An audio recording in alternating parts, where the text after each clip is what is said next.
Okay, before we start our class today, I would like to introduce you to two presenter who will sharing their research experience in the drug discovery and development.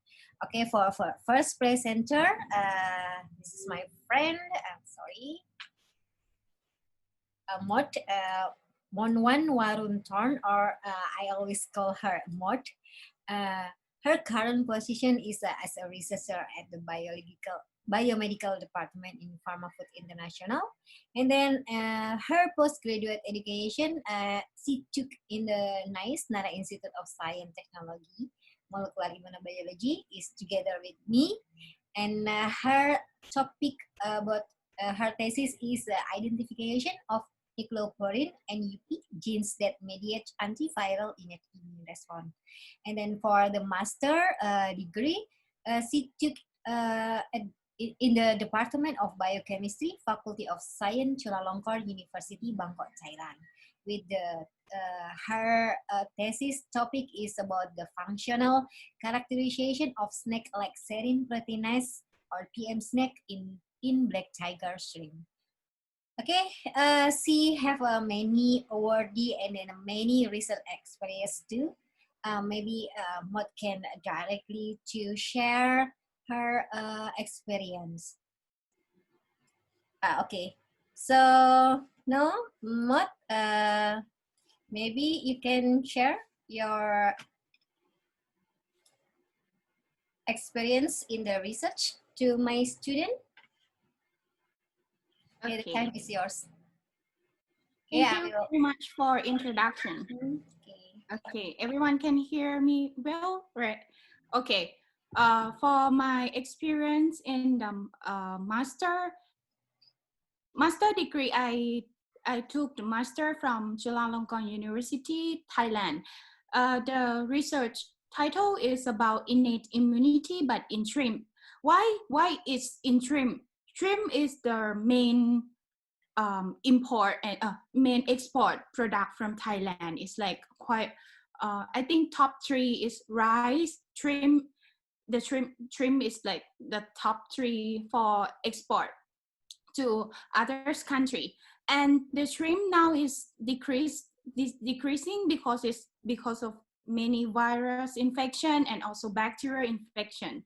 So our research is focused on the shrimp innate immunity, because shrimp doesn't have any adaptive immunity, only innate immunity. So my research is focused on the innate immunity in shrimp when the shrimp infected by bacterial or virus. Is when you see in the shrimp shape, you will see the like dark spot on the shrimp bodies. Because of this shrimp itself, they defense by they call the prophenol oxidase for like phagocytosis and produce the byproduct for kill bacterial. And this is for my briefly introduction about my research during the master degree. Maybe everyone can imagine how the shrimp defense the shrimp defense bacterial system. And for my work experience in drug discovery in Japan, my work is in biomedical department. So we have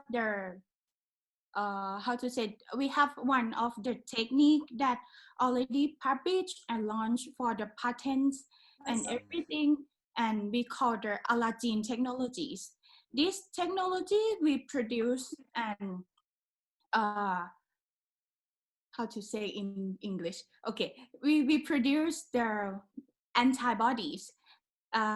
We have to infect something we call the immunization, and we infect to the chicken, and then we produce for phage display and also screening, and also we have to find the phage library and bivalent antibody construction and also the humanization. as the confidential things from my company, so I cannot tell in any of the deep detail of my company details. But now we are focused on the some how to say that we call PAD family, and now we research about also the coronavirus, also the related on the COVID-19, and also the sepsis or thrombosis syndrome. So this is briefly. Is this enough for you?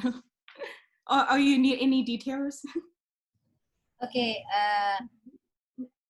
Maybe about the research now, maybe it's like a little bit you cannot share because this is like the company profile, is alright. Yes, So yes. maybe when you in the master student you use the stream, is alright. What is the critical point if using, because in Indonesia actually me from my experience I always use like a mouse or Red or Reddit, and then I never image how to use the stream to do the research using that.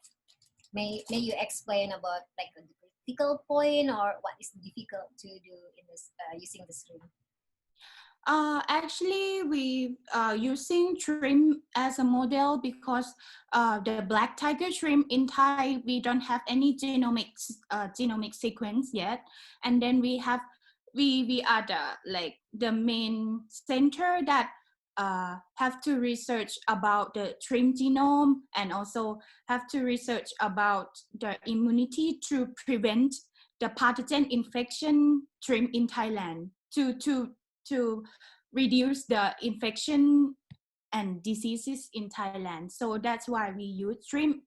And the difficult part for shrimp is the shrimp cannot culture for a long time when you study. So you have to make a plan, and it's like quite short for the study. It's not seem like mouse or cell line that we can continue for a long time. But shrimp is like, yeah, it's half like it's the life. Yeah, it's quite short. So, For how long if you using the stream? I mean, for shrimp, hmm. actually, for we study the RNA interference or something, we cannot use the stream that older than three months or something like this. We have to use the small as much as we can for the stream like this. But for the big stream, yes, we can use for collecting the hemocyte of shrimp and study the protein interaction like this. Okay, for the student, is there any question for Mod, or maybe we continue first to the second presenter, or it depend on you? How? Bagaimana mahasiswa? Is it okay? I will mix in Indonesia and in English, Mod? Oh, sure. Okay. Bagaimana Mbak Mas, mau diskusi dulu atau mau akan selanjutnya nanti setelah Mbak Okta nanti presentasi?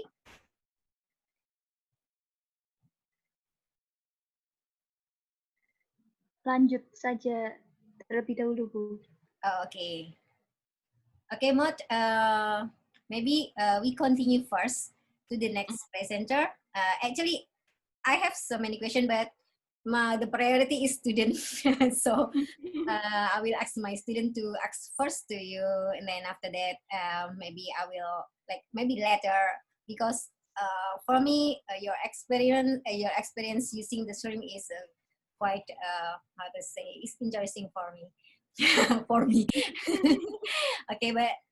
So for the next presenter, I will read about the curriculum vitae. I will share first.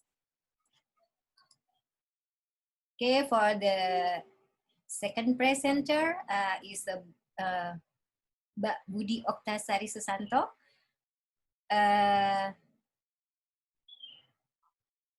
She has experience in the research assistant in the pharmacometrics research group in Uppsala University, and then as a laboratory assistant too in the Faculty of Pharmacy Universitas Gadjah Mada, And then for her education, now she take the PSD in the Pharmacokinetic and Quantitative Pharmacology group, Uppsala University, Sweden.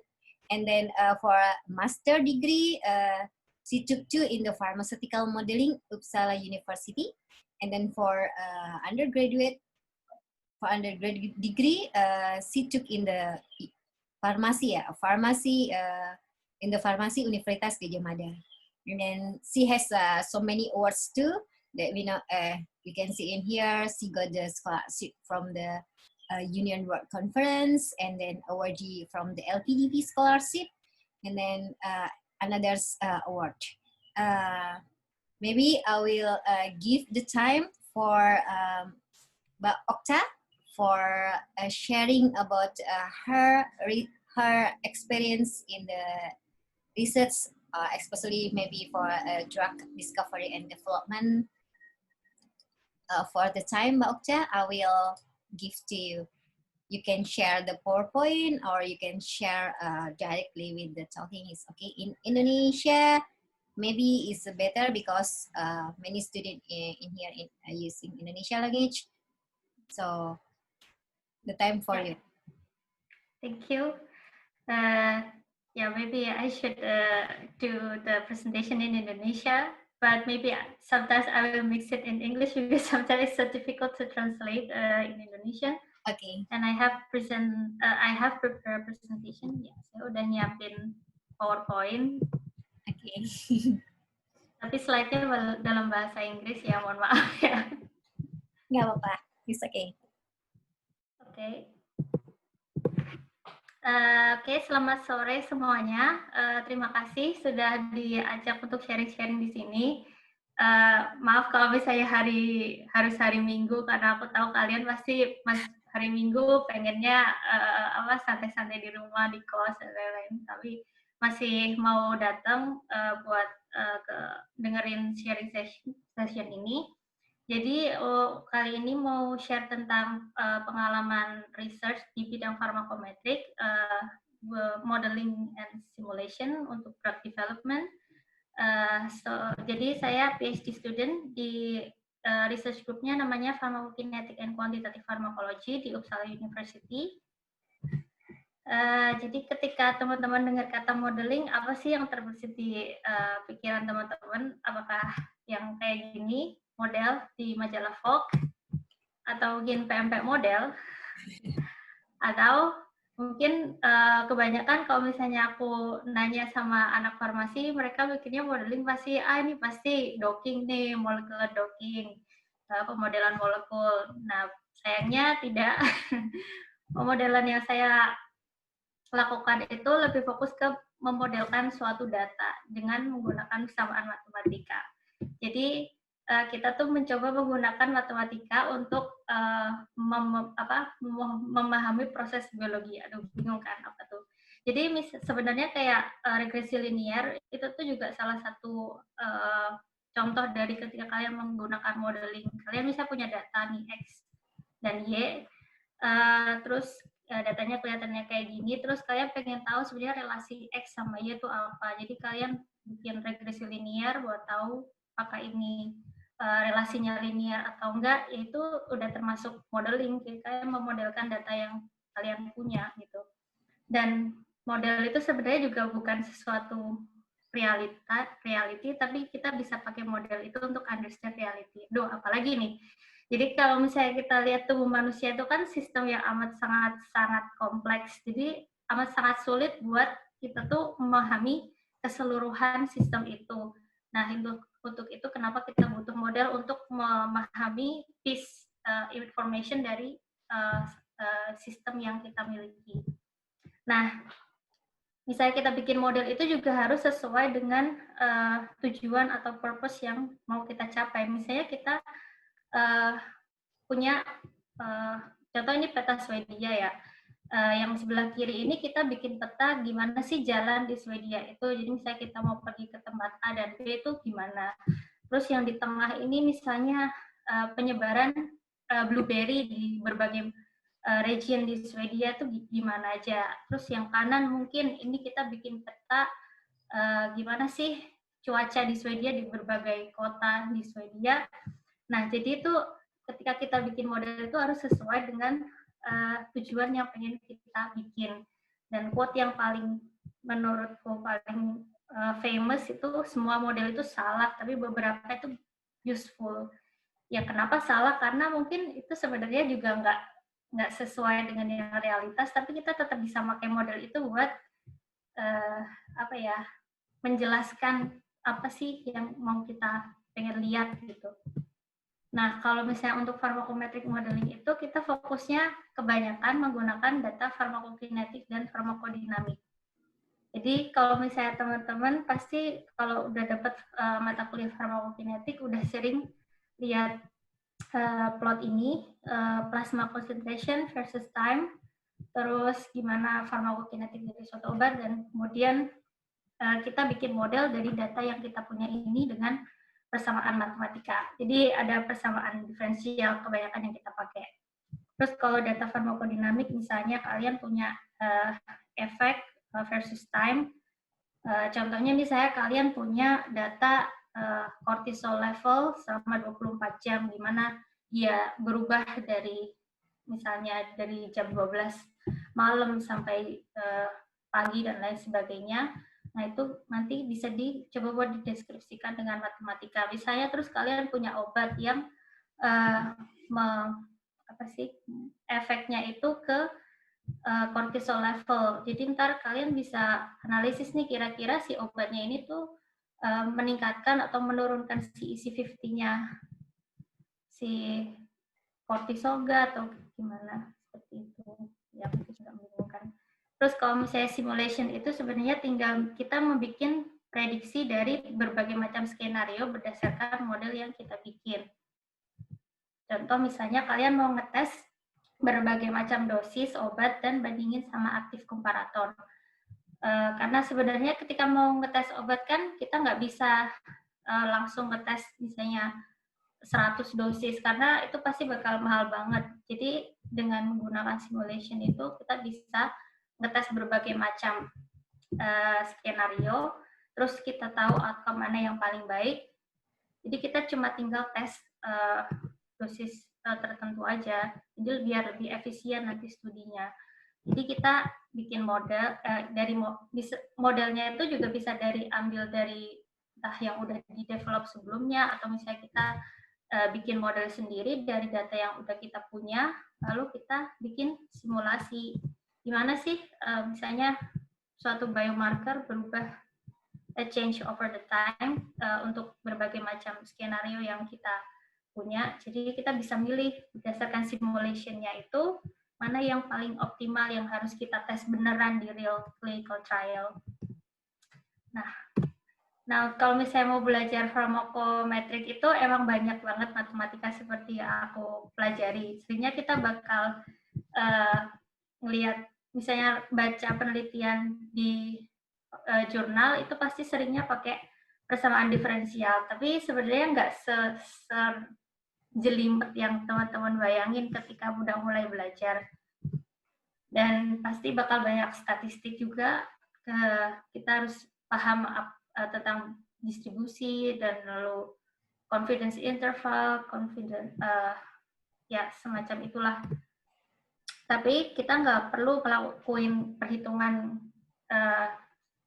sendiri. Jadi pasti nanti kita ngelakuin kalkulasinya juga di komputer dan pakai software. Jadi kita cuma perlu paham konsepnya itu seperti apa. Terus juga banyak coding juga. Saya seringnya juga pakai R. Nah itu tuh buat bermanfaat banget untuk manajemen data. Terus misalnya kita kalau misalnya coba datanya sedikit itu kan mungkin pakai Excel bisa ya. Tapi kalau misalnya kita punya data dari 1000 pasien, terus kita pengen bikin tabelnya itu sesuai dengan yang dimau sama software yang kita pakai, itu kan ngeformatnya pasti bakal susah. Nah, kalau misalnya pakai software R ini bisa lebih gampang. Terus kalau buat plotting juga banyak banget opsi-opsi yang bisa dipakai, dan dia cantik-cantik gitu plottingnya. Terus buat analisis juga bisa, kayak simple statistik juga sebenarnya bisa pakai R. dan dia gratis, jadi kalian nggak perlu beli license untuk pakai software ini. Terus kalau misalnya untuk project master thesis saya, ini sudah salah satunya udah publish di jurnal. Jadi di sini kita bikin translational framework buat gimana sih kita memprediksi outcome di uji klinis fase 2 berdasarkan model yang kita bikin dari data preclinical. Dan di sini fokusnya lebih ke untuk pemilihan dosis untuk obat-obat tuberkulosis. Nah, jadi dimulai dari saya punya data in vitro dari preclinical study. Terus saya mau pakai data ini buat memprediksi gimana sih outcome di uji klinis fase 2A untuk tuberkulosis. Nah, terus kita jadi bikin model dari data yang in vitro itu pakai MTP model namanya. Jadi ini modelnya udah dipublish buat mendeskripsikan gimana sih kayak bakteri TB itu tumbuh gitu. Terus kita pakai software namanya NonMem buat bikin modelnya. Terus karena in vitro dan manusia itu sistemnya kan beda, jadi kita butuh buat nge-link si model ini dengan translational factor. Jadi kita ada beberapa translational factor, yaitu Mycobacterial susceptibility. Jadi kita nge-scaling MIC dari in vitro sama human karena dia kadang MIC-nya beda. Terus pharmacokinetic di model di human tuh gimana? Karena kalau misalnya di in vitro eksperimen itu kan kita asumsinya dia konsentrasi obatnya itu konstan, padahal kalau di manusia itu konsentrasi obat itu kan bisa berubah karena ada proses eliminasi, metabolisme dan lain sebagainya. Terus ini cuma buat post antibiotic effect itu buat nge-account effect delay aja. Terus untuk covariate itu karena pharmacokinetic setiap orang itu kan berbeda, jadi kita gimana gimana sih variabilitas masing-masing orang itu ketika ketika makan obat yang sama dengan dosis yang sama. Terus juga target site exposure itu ketika karena bakteri TB itu kan kebanyakan di paru-paru, jadi kita juga perlu tahu berapa banyak sih konsentrasi obat yang ada di paru-paru. Terus setelah itu kita combine translational factor sama in vitro modelnya, terus kita bikin simulasi berbagai dosis, kira-kira tuh nanti outcome-nya gimana untuk uji klinis fase 2. Nah, ini data in vitro yang kita punya tuh kayak gini. Jadi kita punya log CFU versus time dalam hari, terus kita punya data dari log phase dan stationary phase. Terus kita bisa lihat kan di datanya gimana sih konsentrasi jumlah bakteri yang ada di sampel dengan berbagai macam konsentrasi isoniazid kalau di sini. Terus kita bikin modelnya. Nah, kalau misalnya di modelnya itu kita asumsinya ada 3 bacterial substate, fast, slow, dan non-multiplying bakteria. Terus kita tes nih isoniazid itu efeknya ke state yang mana. Jadi dengan modelnya itu kita analisisnya di situ. Terus kemudian kita combine dengan berbagai translational factor. Di sini kita combine dengan pharmacokinetic model dari isoniazid. Jadi isoniazid itu 2 kompartemen model, kayaknya harusnya udah familiar. Terus dan first order absorption, terus gimana dia rasio dari di plasma dan di paru-paru tuh berapa. Jadi kita tahu konsentrasi di paru-paru berapa, terus nanti delay sebentar, terus langsung berefek ke bakterinya. Terus kita bikin prediksi dengan clinical trial simulation. Jadi kita punya berbagai macam dosis yang kita tes. Terus kita mau lihat EBA atau seberapa banyak sih jumlah bakteri yang berubah selama misalnya 2 hari, 5 hari, dan 14 hari. Nah, kalau misalnya titik-titiknya ini tuh hasil yang udah dipublish, terus yang biru-biru ini itu prediksi dari model yang kita punya.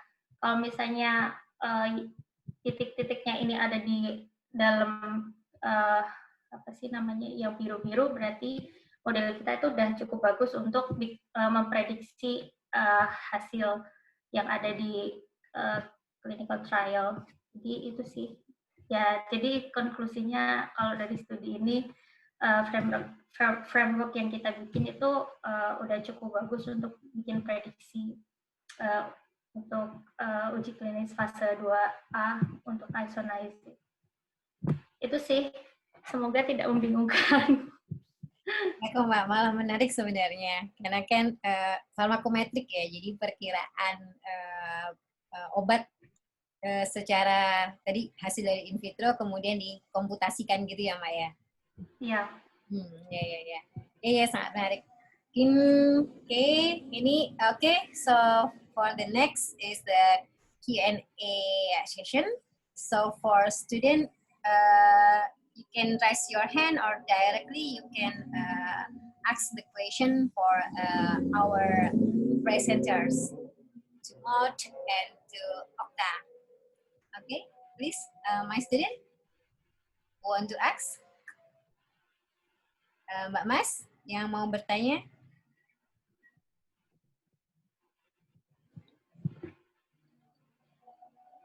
If you say you can write in the chat, it's okay. Then I will try to, to say. Okay, Mbak Mas? Okay, Hasna, do you want to ask something? Okay, please. Yeah. First, let me introduce myself. I'm Hasna, and I want to ask a question to Miss Monwan. So my question is, in your thesis in Master Science, there is serine proteinase or PM SNAC in black tiger shrimp. Why do you choose black tiger shrimp as your object of the study? Does the PM SNAC only available in the black tiger shrimp, or there is also serine proteinase in other shrimp as well? So that is my question. Thank you. Okay, thank you for your questions.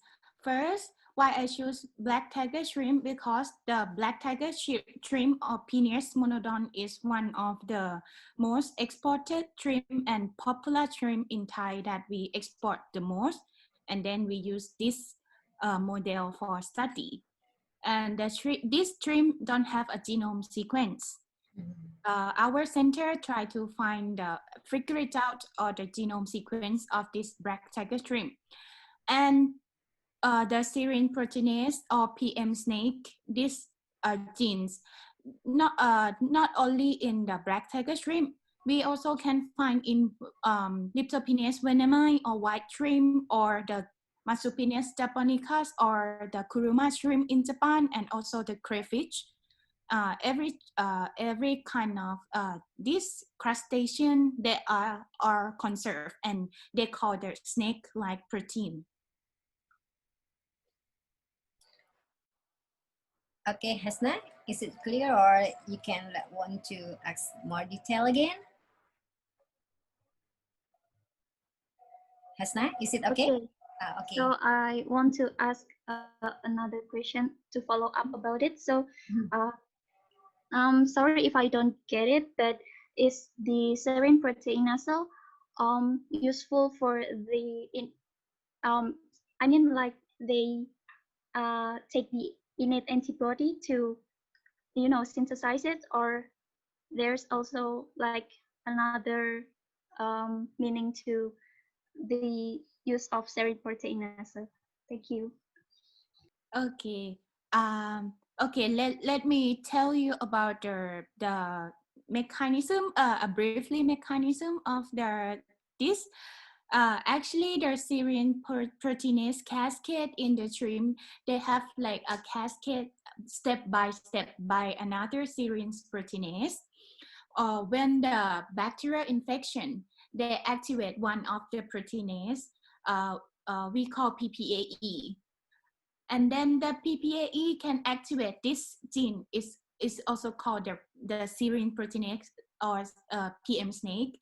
And then it's activated like cascades by cascades. And then the final of this enzyme, this enzyme is activate to the prophenol oxidase system. And the system is synthesize the chemical reaction like quinone. And quinone is the main point to kill the bacteria because shrimp, they don't have antibody or adaptive immunity. So that's why we have to study the enzyme in the cascade, and then this enzyme can like activate the system for produce the chemical compound. Thank you. Okay, I get it now. Thank you, Ms. Monwen. Thank you very much for your question. Okay, is there any question again? Actually, there is okay, Yafi Surya, please, you can ask directly. Okay, thank you. Let me introduce myself. My name is Yafi Surya Pramana. I want to ask questions to Miss Okta. Saya pakai bahasa Indonesia aja ya, berarti ya. Ya. Boleh. Saya mau tanya. Sebenarnya saya penasaran sih untuk pengembangan farmakometrik ke depannya itu prospeknya seperti apa. Terus untuk yang dipelajari atau pengembangan dari farmakometrik ini, apakah dari sisi prediksi atau nanti mengembangkan ke arah mengembangkan metode prediksinya itu seperti apa gitu juga. Itu saja pertanyaannya saya. Terima kasih. Oke, terima kasih pertanyaannya. Jadi sebenarnya kalau misalnya prospek farmakometrik menurutku tuh masih sangat besar, apalagi di Indonesia tuh masih jarang banget yang belajar tentang ini. Kalau di Eropa, di US, di Australia tuh udah lumayan banyak yang mengembangkan, dan kalau misalnya kalian cari-cari guideline dari FDA atau EMA, mereka itu juga sekarang udah mulai bikin guideline gimana sih kalau misalnya kita mau bikin uji klinik terus kita pakai analisis farmakometrik buat misalnya analisis hasil clinical trial, atau misalnya kita mau propose dosis untuk uji klinis itu mereka udah mau menerima analisis pakai farmakometrik. Terus apalagi tadi pertanyaannya lupa. Sama ini dari farmakometrik sendiri itu yang dipelajari atau yang dikembangkan itu dari sisi prediksinya atau mengembangkan juga metode untuk prediksinya itu. Kalau misalnya yang di fokus research-nya itu sebenarnya bisa banyak. Ada yang fokusnya lebih ke pengembangan metode. Jadi misalnya kita mau milih, misalnya kita mau planning clinical trial nih. Terus tuh kita bisa ngembangin gimana sih teknik sampling yang optimal itu tuh kita harus sampling di titik yang mana aja biar lebih efisien, tapi informasi yang kita dapat itu masih sama dengan ketika kita ngambil full samplingnya gitu. Terus juga misalnya kita, kalau misalnya farmakometrik itu kan dia aplikasinya bisa misalnya harusnya nih biasanya buat ngelakuin clinical trial kita butuh sekian ribu pasien. Nah, kita tuh bisa nge-reduce jumlah pasiennya itu jadi mungkin 100, tapi informasi yang kita dapat itu bisa sama, karena ya itu sendiri kayak metodenya gimana kita develop metode yang robust supaya biar clinical trial-nya itu bisa lebih efisien. Itu sih, semoga kalau misalnya bingung bisa tanyain lagi. Oh iya, mohon maaf, boleh tanya satu lagi? Iya, kalau saya mau penasaran terkait kegiatan lab-nya, berarti itu gambarannya seperti apa ya? Jadi kerjanya tuh nggak ada nge-lab sama sekali, jadi kita Oh, pasti di gitu. depan komputer analisis. Nah, terus biasanya kita dapat data juga dari orang lain, jadi orang lain yang bikin eksperimen, terus jadi kita nganalisis datanya. Kalau misalnya mungkin orang lain, kalau misalnya di paper gitu kan seringnya pakai uji statistik biasa, tapi misalnya pakai dengan kita itu bisa dianalisis dengan metode yang lain. Jadi ya dapat research question lagi dari dengan pharmacometric ini. Gimana ya? Iya, terima kasih Miss Ofla atas jawabannya. Ya, maaf ya kalau membingungkan. Oh, jadi mengambil data dari data hasil gitu ya, dari Ya, klinik, istilahnya kayak clinical trial data, terus habis itu dianalisis. analisis. Biasanya tuh lebih ke penentuan dosis saja atau lebih ke apa nih Mbak kalau untuk yang uji farmakometrik ini? Seringnya kalau misalnya untuk clinical trial mungkin seringnya buat dosis ya, tapi kadang juga misalnya untuk klinik itu juga bisa buat TDM atau therapeutic drug monitoring, jadi penyesuaian dosis untuk individualized dosis. Jadi misalnya kan obat ada yang indeks terapinya tuh sempit. Terus kita tuh gimana caranya biar individualized dosis untuk pasiennya itu biar dia nggak kena toxic effect-nya itu. Jadi kayak berapa sih dosis yang harus kita kasih untuk spesifik si pasien ini dan sebagainya. Jadi bisa per individu ya, misalnya dengan kondisi tertentu, ataupun misalnya ada mutasi di gen-gen tertentu pun bisa. Ya. Oh, Oke, sangat menarik sebenarnya. Is there any question again from student? Please raise your hand or just only put in the chat. Actually, there is one question for Maud from Benny. You know her, is right? Yes. The question is there any different research certification when you were a student and now as a professional researcher in the company? For different research certification, for me is a little bit different because in research field we have to like study by ourselves and discuss with sensei or professor. Like we have to search the papers and design our experimental by ourselves, mostly by ourselves, and discuss with professor and do it step by step. But in the company researcher, we have a group, a teamwork, like a group of research. Actually, we cannot like allow to do by ourselves. We just have to like give them a proposed idea, and then okay, if they agree, so yes, it's okay, we can do it. If they didn't allow to do it, so yeah, it cannot. But in the PhD student, so we can try many as much as we can. And for the actually for the research part, for the mouse model and everything is quite same in during my PhD and company worker, so it's quite same. Thank you, Benny. So using the mice too in your company for Yes, investigation, right. right? Because Yes. to produce the antibody. Yes. Okay. Okay. Is there any question from the student? Actually, there is a very interesting topic because Ahmad, you know, is your project is to produce the antibodies, right? Because previously, maybe one group in here in my class, they talking about the, let's say, the vaccination or something. So maybe, okay, but Afifah Dewi, you can ask the question, please. Hello, I'm Afifah Dewi. I want to ask to Miss Okta. Okay. Saya mau tanyanya pakai bahasa Indonesia saja. Boleh. Okay.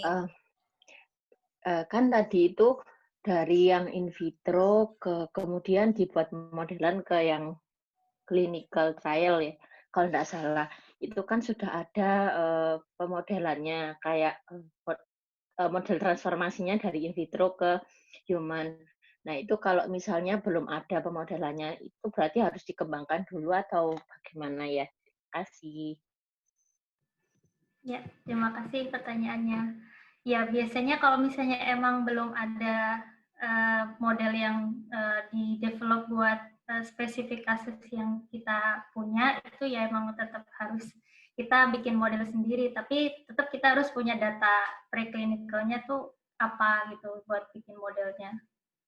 Terus kan tadi kalau misalnya yang di akhir kan aku punya prediksi nih, bandingin prediksi dari model sama yang hasil clinical trial. Nah, kadang kalau misalnya kita beneran bikin clinical trial kan kita nggak punya tuh titik-titik yang buat ngevalidasi lah, bisa dibilang hasil prediksi modelnya. Ya udah kita cuma bikin prediksi, terus nanti ketika hasil clinical trialnya udah jadi, terus kita tinggal bandingin, jadi kita tahu, oh ini model yang kita bikin bagus atau enggak, bisa kita prediksinya ketinggian atau terlalu rendah, ya kita tinggal adjust aja modelnya, misalnya terus buat planning ke fase selanjutnya. Gitu.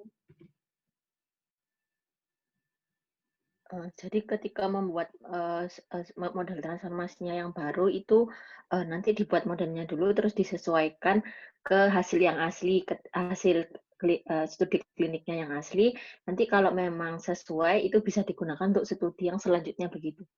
Ya. Oh iya, terima kasih, sangat menarik.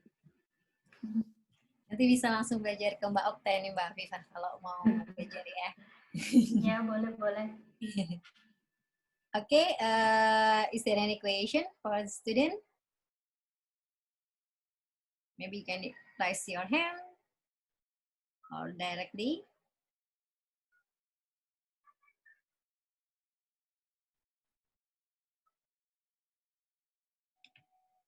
Oke, biasanya memang malu-malu gini ya. Bisa menggunakan bahasa Indonesia atau bahasa Inggris. Nah, kalau mau bertanya ke Miss Mot, nanti misalnya malu dengan bahasa Inggris, nanti bisa pakai bahasa Indonesia, nanti akan saya transferkan. Tapi harusnya kalau udah semester, ini kan semester 7 ya. Semester 7 bahasa Inggrisnya mah cinah-cinah semuanya dah. Oke, silakan ada yang mau bertanya?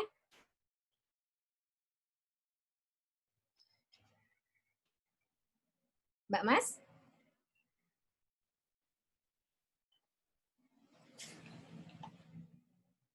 Oh, okay. Maybe there is no question anymore from the student. And then actually I just talked to you. This is just only one SKS. One SKS. What in English SKS? One. Yeah, actually just only like 40 minutes, but now we almost more than 40 minutes. But for Mot and for Mbak Okta, thank you very much for your sharing experience. Maybe if a student have a question or interesting about Mot experience from master or in the doctoral degree or in the now her working in the pharma food, or maybe student want to join in pharma food, is right? Not in Japan, so you can join maybe. And then if you have any question for them, is it okay I share your email to them? Sure. Okay. Yeah, sure. Maybe because maybe I'm not sure in here they are shy to ask the question, but maybe they want to ask from the email. Okay, but anyway, thank you very much for Mot and for Mbak Okta for your sharing the experience. Maybe in the next meeting we can discuss again more topic, more advanced topic, and then hopefully you are healthy there. And then, well, yeah, if I go there in Japan or in Sweden, please take me to take around. Okay, sure. Okay. Is there any like one or two word for the student, for my student? They are now is the last semester, and then they should to do experiment. to finish their like a thesis or skripsi. So do you have like one or two words for motivation them to do the research? For me, just be happy, and yeah. For me, if you love to do something and happy, so I think would be fine, and you can go to the success, and yeah, keep going and keep fighting. Okay. Thank you, Mot. And then from Okta, Miss Okta, Mbak Okta. I think it's the same. Yeah, so maybe just don't always expect that everything will goes well. There's usually always something that is happening that is unexpected. But yeah, just keep trying. Sometimes it's okay to take a small a break and then just clear your mind. So then after you continue, you will have like a better, I don't know, mind to cope with your problems. So yeah. Okay, thank you, Mbak Okta. Okay, thank you, Mat. Thank you, Mbak Okta. Now for student, I have an announcement. Maybe untuk kelompok 1 belum mengumpulkan ini ya tugasnya dan diskusinya pun belum ada ya di ELOK. Jadi saya minta untuk kelompok 1 mulai untuk diskusi di ELOK yang kemarin hasil presentasi kalian. Kemudian dan ada beberapa pertanyaan kan kemarin ketika diskusi, saya minta tolong itu di-share pertanyaannya dan jawabannya dan mulai untuk diskusi. Untuk kelompok 2, 3, dan 4 sudah mulai diskusi, saya juga menaruh beberapa pertanyaan di sana, nanti bisa dicek kembali. Oke, mungkin itu Mbak Mas, ada yang mau ditanyakan kembali? Halo? Mbak Mas? Ini sudah, ini Mbak Mas? Oke. Oke, thank you Mat, thank you Mbak Okta, thank you very much for your sharing.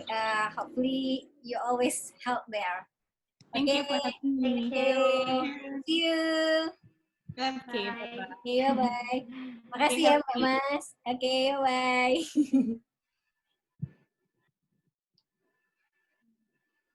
Benny, do you want to talk something?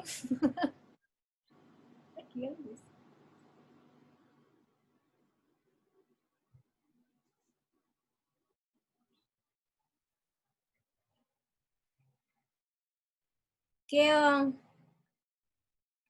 Sini.